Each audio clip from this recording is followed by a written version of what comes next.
All right, if you're in the world of commercial real estate, you've definitely heard the term CAM, or Common Area Maintenance. But do you really know what it means for your bottom line? Well, in the next few minutes, we're going to pull back the curtain on one of the most critical and, honestly, most misunderstood parts of any commercial lease. So imagine this. You found it. The perfect spot. It's the right size, the layout is a dream for your business, and you are ready to sign that lease. But hold on a second. Before you do, we need to talk about what might be hiding in that fine print, just waiting to take a bite out of your budget. Meet CAM. It stands for Common Area Maintenance. And believe me, these three little letters can add up to a huge chunk of your monthly costs. Understanding what they mean isn't just a good idea, it's absolutely essential to protecting your business. Okay, so let's start by demystifying this so-called hidden cost. In this first part, we are going to break down exactly what you're paying for when you see that CAM charge on your bill. No more mystery. You know, at its heart, CAM is actually pretty simple. The best way to think about it is like a supercharged HOA fee, but for your business property. It's basically the money all the tenants chip in to cover the costs for all those shared spaces. You know, the parts of the property that everyone uses, but no single tenant actually owns. So what are we talking about here? Well, these are the legitimate, necessary things that keep the whole place running smoothly for everybody. We're talking about stuff like parking lot repairs, landscaping, snow removal in the winter, the lights in the hallways, security, and yeah, even the fees for the property management company. Makes sense, right? But, and this is a big but, here's where you gotta pay attention. A CAM charge should not be the landlord's personal piggy bank. Things like a brand new roof for the whole building, the landlord's corporate office expenses, or the commissions they pay an agent to lease out a different space? No way. That should not be on you. Knowing the difference is crucial. All right, moving on. Now that we know what CAM is, let's talk about how it shows up. Because it turns out CAM isn't just one thing. There are a few different ways it can be structured in a lease. And trust me, the type you have can make a huge difference to your wallet. Okay, the two big ones are fixed and variable. With fixed CAM, it's just what it sounds like. You pay one flat rate. It's great for budgeting, super predictable, but it's kind of rare. Variable CAM is way more common. With this, you pay your actual share of the real costs, which gets squared up at the end of the year. It can save you money, but it also means you're on the hook if, say, a huge snowstorm drives up removal costs. Then things get a little more interesting. You'll often see something called a base year lease in office buildings. Here's how that works. The landlord covers the costs for your first year. After that, you only have to pay for any increases above that first year amount. It protects you.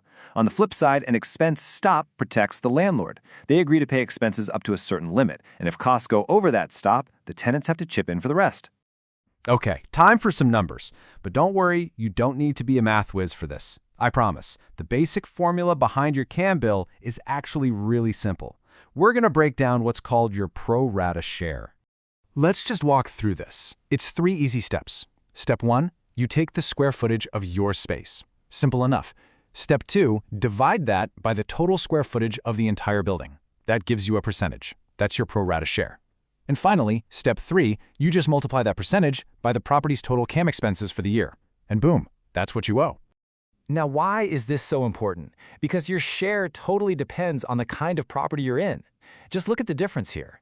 An industrial warehouse? Barely any common areas, so the CAM is super low. But a retail shopping center? Oh yeah, with those massive parking lots, all the landscaping, security, the cost per square foot can be way, way higher.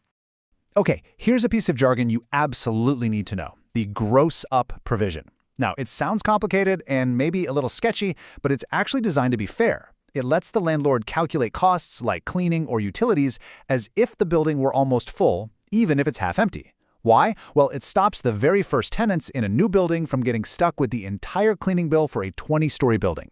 It makes sure everyone pays their fair share from the start. All right, let's get to the most important part. This is where knowledge becomes power. We're going to arm you with a toolkit, the practical things you need to know to negotiate your lease and protect your business from crazy or unfair CAM charges.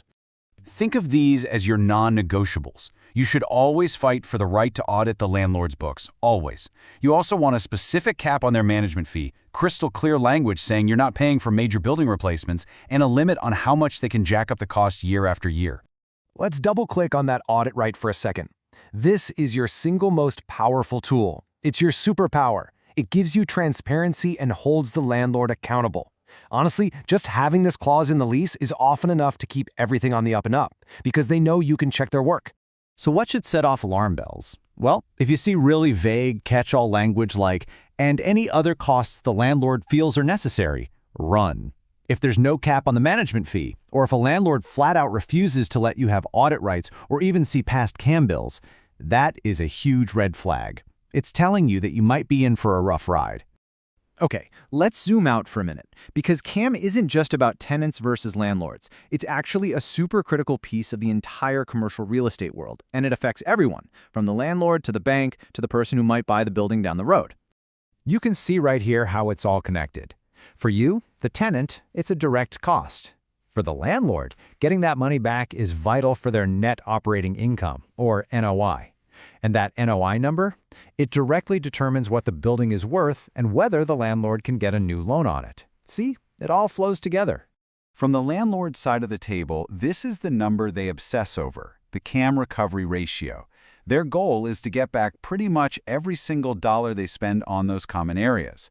If that ratio drops, it's coming straight out of their profit, and it tells potential buyers that something's wrong. Maybe the building is managed poorly or the leases are weak.